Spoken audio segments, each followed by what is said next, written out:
All over the world, numerous amounts of crimes happen in seconds. Some willingly partaking and some unknowingly. But we will never stop spreading the word until the criminals are captured. Murder of Janae Gagne, better known as Miss Mercedes Morr, followed by millions on Instagram, has brought national attention to the town of Richmond. Rapper Cardi B called the Instagram model a sweetheart. Janae was found strangled inside her apartment on Sunday, and the body of the man police say killed her was also in the apartment. Investigators say his name, Kevin Accordo, he died by suicide. Tonight, details about memorial services for Janae. David Gonzalez talks with family and police about the case. I spoke with Janae's father off camera. He says their family and her friends are getting ready to honor his daughter this weekend. Meanwhile, Richmond police says their investigation into the murder continues, and they also have this warning about social media. Janae Gagne's social media presence was undeniable. She was on multiple platforms and had amassed more than 2 million followers and fans on Instagram alone under the name Miss Mercedes Morr. Was he one of them? I'm not going to confirm or deny that. Richmond Police Lieutenant Lowell Ninast is talking about Kevin Accordo, the man accused of killing her. He says they're determined to bring closure to Janae's family. It includes answering the biggest question. We know what happened.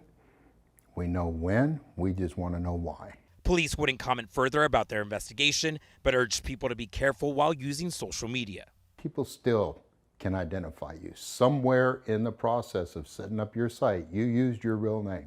You used information that people have access to, whether you believe it or not.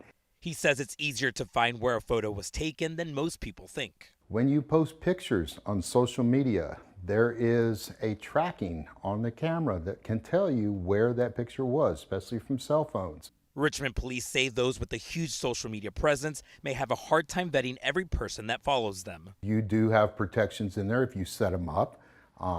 Keep your site private. Don't allow people in. Request who your friends are. Let them request to be a friend. You have to approve it. He says taking the extra steps can help people stay safe. Janae's family has set up a GoFundMe page. Her friends are also holding a balloon release tomorrow, and a memorial service is planned for this Saturday. You can find all that information inside this story on KHOU.com. Reporting in Richmond. Condolences to this girl's family, and oh my goodness, it's real crazy. Stalking is very real, whether it's on social media stalking, whether it's in real life. You don't even have to have a social media platform for people to stalk you. It could simply be your neighbors. So let's just get that out first and foremost. However, the article I read about this said he found out where she lived and went from Florida to Texas and broke in her house. Her parents didn't hear from her over the weekend. She didn't answer the phone or anything, so they said, let's stop by. Something's not right. This is not like her. She answers the phone all the time. And the father called her phone. Apparently her phone was ringing and he heard it from the inside ringing. He heard it from the outside while it was ringing on the inside. And he kicked down the door. He said in the article he knew what he was going to see. He just had a feeling. And it was something that no parent would ever want to see. He found her beat and torn and strangled and all that stuff, clothes torn. She was laying at the top of her staircase. He went in the room and the man was in there with a knife in his neck, laying in the bed. He was gurgling, gasping. So I take it the man, maybe he was still living, and maybe when he heard someone knocking on the door and the phone ringing and stuff, maybe he then stabbed himself. But this is real crazy, y'all, because this is real life. I was just watching a girl on her channel. She was saying, I'm sorry, I can't tell y'all where I gotta be private. And I'm like thinking, you should be being private anyway. And she took a call for a guy. You know how people take calls and be like life coaches and different stuff like that. And apparently she said something to this man that she lived in San Diego. This man was living in Ohio He left his whole family, his wife and his kids, packed up, drove all the way to San Diego and found her and came to her house and basically told her he was ready to be with her. And she was so shocked. She was thrown off, all types of things, scared, spooked out. Like, we live in a world today where people don't even got their right mind. I don't even think people want their right mind no more. So this is why you have to just really be alert in all things that you do. And I can never, never, never, never stress this enough. The father said the man had wrote all on the wall with her lipstick, saying what he felt, saying how he felt used. So just imagine somebody killing somebody in their home and then taking their lips, writing all over the walls different stuff about how they felt about you. Good and bad. I love you. I hate it had to be this way. I felt used. Different crazy stuff. And just don't think because you live on the second floor. They always say, get an apartment. Don't get the first floor, get the second floor. That way nobody can break in. Yes, they can.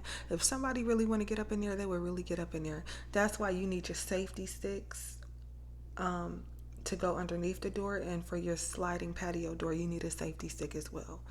She was an Instagram model, so I mean, you know, a lot of those girls take money from guys. They got guys throwing themselves at them every day, all day. You got people in their inbox, hey, I just sent you $500, like just willingly doing it. And you know, who gonna turn down free money? You know, so I understand. I'm not sure how that went with her taking his money. I'm not sure if she finessed him. I'm not sure if she asked for it. I'm not sure how it went, but this shouldn't have never happened. But you have to watch who you ask to do certain stuff for you. You can't even ask your neighbors for a ride to the grocery store. You know, you have to actually watch who you ask to do certain stuff for you. You have to watch who you do certain things for, even in small acts of kindness. Because people will take that as an invitation. And it's sad. It's one thing with being a stalker, and that's not cool. But it's also another thing when it's an obsession. There's a thin line between that, and it turns from stalking to being obsessed. One thing I was kind of confused about was the GoFundMe situation. You would think that since these girls are Instagram models and they got all these millions of followers and they make so much money from a post, you would think that their ducks are in a row. You would think that they're set up, you know, like wills and different stuff like that. You would think that that stuff is already taken care of. But apparently not, I guess. And it's not to bash anybody or whatever, but that's stuff that everybody needs to have in the place, y'all. For real, that's like a serious thing, unless you're gonna have your family out here washing cars. But social media can be very deceiving. You see all this stuff and you think, oh my God, their lives are put so together. Oh my goodness, oh my goodness. And then when you get to know a person, or if you find out something, you be like, dang, they're going through the same thing I'm going through. You know, so social media is just, it's a front. It's all a front. And it's so deceiving. You know, you would think somebody that got all these millions of followers, you would think that their life is completely just up there and they got everything made. No, people really be out here struggling to pay for car notes. People really be out here living one post to another post, check to check, just like, but they're not working a 9 to 5, you know. But anyway, that's besides the point. But I'm just saying, don't be deceived by what people have, because you never know. So condolences to her and her family. And I just pray that everybody got through this the best way possible. Until next time on Crime Stories with Nina, #CSWN.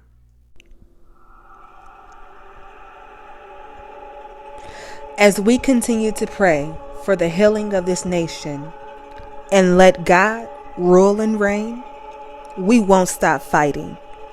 Because most of all, we want justice.